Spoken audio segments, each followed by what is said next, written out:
Welcome, welcome. Our goal every Thursday is to just give you great simple ideas that are just fun. We think you can get them made in no time at all and just really not only look current, but look amazing. So that's the goal. Remember that, with spring and with the beginning of fashions, there's so much available to us. So today what we're going to start with is this top. I actually mixed two patterns. It's the wrap top, 650, and then I took the sleeve from 625, which is another pattern. But I'm going to show you how you can do it all with the same pattern, just the idea of the blouse. It's called Caitlin's blouse, 625. If you have it, use the sleeve because all of the woven sleeves fit into all of the woven blouses. So you can mix and match them, but it's simple enough that, I'm going to show you how to do it. So you can decide either way. So at first I want to show you where the inspiration came from. This is a blouse that was sent to me. Very simple, same color. You can see it's all in the same color, beautiful blouse. And I love it, just loved it. However, as I was shopping and I saw a lot of stripes and I've seen lots of asymmetric looks, I wanted to kind of take it to another level. So you've seen the picture. You can kind of say, oh, I like that, and I'm going to do it in one solid color. I'm going to show you a fabric pattern combination that I think is just one step up. So this particular fabric it's fabric 2300. It's new to our site. It's stripes on one side and polka dots on the other side, tiny, like pin polka dots. The stripe is actually the wrong side, and if you look at it carefully, if you decide to get it, there's a flaw or a misstep every once in a while, but overall, as you can see, you'd never see it. You just never see it. So clearly the pin dot is the right side. It's actually the threads that have been picked through to the other side. It's a beautiful fabric. I have not burned it yet, but I believe it's 100% cotton.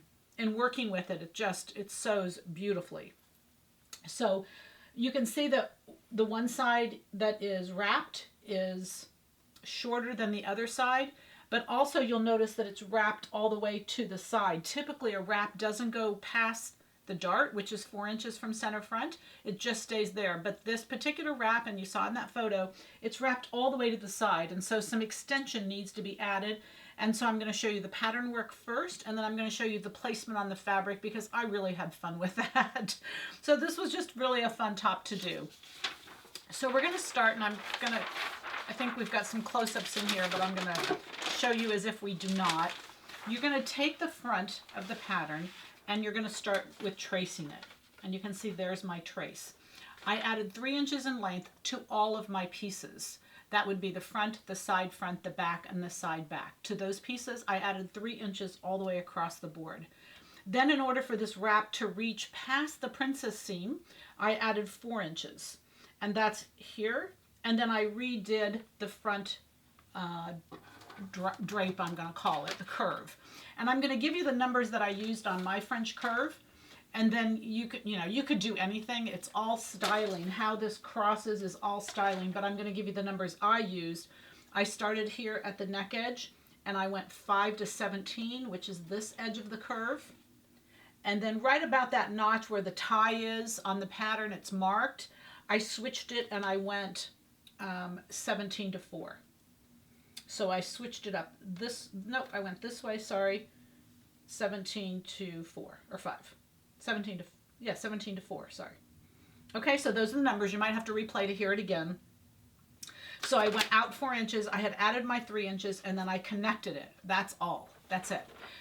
Then what you're going to do, actually, once you make it so that you can cut it off at the right place, and I'll tell you where I cut it off. If you notice, you're cutting this front piece off, not just the front, but the side piece as well. But right now, we just lengthened it and we added, and that's all we did. We added all the pieces. Okay, we got that. Okay, then I didn't make any changes to the collar. I changed the sleeve. I told you that. And so now we start making it. When we lay it out on the fabric, I did a few changes to it. So if you look at the fabric, it's got this great selvage. And then it's got this beautiful stripe. The wraps that I'm seeing that are done with stripes are tilted just at an angle. I don't even know that I'd call it a bias. It's really not about the grain of the cloth. It's about the angle of the stripe and the look of the stripe. And so it doesn't have to be exact. As you can see, if you follow one straight line, it's not exact across the top. I just wanted you to see it come in at an angle rather than straight. And what that does is it gives that eye just a little bit of movement. When you go to purchase your fabric, I used 1 additional yard other than what the back of the pattern said. And that's simply because this large piece, rather than, and it'll have center front mark, but rather than put it on center front, I did angle it just a bit. And that's what created. But you're only doing it on this one piece. And of course I did it on the facing as well. So those 2 pieces, you're angling it. The rest of it is just laid out on the polka dot side. And so you can see that it's just a normal layout. The only place I veered from that is when I laid out the collar. So you see by this picture of the collar that the edge of the collar, the outside edge of the collar, is not exactly straight. It's got a little dip, and that's just the shaping of the outside of the collar. And as you know, it's a design line and we can shape it however we want. So I shaped that straight in this particular case because what I wanted was, I wanted a break between the polka dot and the stripe when it came to the collar. I knew the collar was going to open up and I wanted a little bit of that break that you can see here. And so I used the selvage, and that selvage I think is a beautiful tie-in between the two. It just gives it a little bit of focus because it's up by the neckline, and it just I just really liked it. I just felt like there's so many garments I'd seen that had some specialty around the collar edge, and I wanted to be able to do that. So when I sewed this, I moved the collar. I left off a seam allowance across there because I didn't add a seam allowance, and I just put right sides together and only stitched the edge of the collar on both ends. Turned it to the right sides that I wanted, and I did a polka dot on one side and a stripe on the other side, and then I went ahead and stitched these 2 lines together. So what you can see is you can actually open this up and see that there was no right sides together, but I put a stitch right where it starts to become dark just to keep the collar firm and laying together.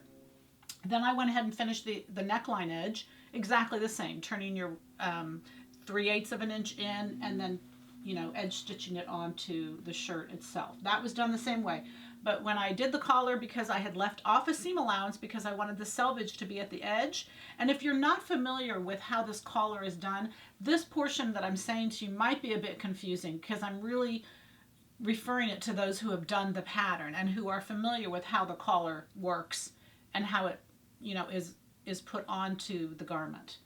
So you just do your edges on both edges, you turn them, you flip under the neck edge, stitch down the outside edge to keep it together, and then you attach it to the body of the jacket. No, to the body of the blouse, I'm sorry. Okay, so now it's time then. I constructed the rest of the blouse just as normal. The back, etc., etc. Not anything is done differently back there. When we showed you the picture in the beginning, and you might have to go back, there's a wider tie that's at the waist. And I did not want that wider tie. I just didn't want that. I wanted the focus to be here, and I didn't want this big tie at the waist, so I did not do that. I left the ties small. When I did the sleeve, I did an additional tie. So all I did, I used Caitlin's patterns, Caitlin's blouse, 625. But you can just do another tie, and you've got tie patterns in the pattern already. So the ties at the waist, I just did 2 more ties for the sleeve. And again, the reason I did this is I really wanted to show off the contrast of this fabric from the dot to the stripe. I just really liked it. So I knew that if it was solid dots all through here, because the side panels were dots, the sleeves were dots, it'd be fun to have this fresh little stripe as it turned up. So what you want on that sleeve is you want the bottom of the sleeve to just drop straight. Typically, if you look at any long sleeve, it'll come in, and it'll be angled all the way to the bottom. Once you get to the elbow, you're just going to drop the pattern straight. And so you can see that that's what I've done. So this portion from the elbow down is a rectangle. And the only reason, obviously, that is because without it, you can't turn it up. The inside edge, the bottom edge, is too narrow to actually turn up. Or if you can, it wrinkles really badly, like a lot of times if you see in a shirt. So if you leave it the same, you can see that it really folds nicely, and then you just put the tie, and then I used these great little buttons. okay, that we've got on the site also. Okay, so that's all done. I set the sleeve in just like normal. I set it in and then did the side seam, so it's really easy. The sewing is no different. When it got to be all done and all I had left was the hemming, that's when I cut it off. And I put it on because what you want is you want this to be below your waist, and you just want it below the tie. It's almost like a little, it's not a skirt, but it's almost like this portion down here is a little bit of a skirt. So you're going to put it on and just cut off. And I'm going to tell you what I cut off. I cut 8 inches off at the front here, and I cut 7 inches off. It has a little bit of an angle, and I like that because if you see going this other way, it's also got a little bit of an angle. It hangs down a little bit on this side. So I really like that little asymmetric front there. And then it ties on the inside and ties on the outside, just like normal. This is just hemmed. And it's hemmed before you sew the side seam, because that side seam will include the hem. And if you look, here's a close-up of the right side of the garment. The left side of the garment would just be normal, and it ties, and this is just shorter. So that's the project. I absolutely love it. Hope we've answered all of your questions. I just love the blouse. It's adorable on, and it's just so fun and summery. It's just got this little peck of white. So for me, an easy question, I'll wear it with white leggings.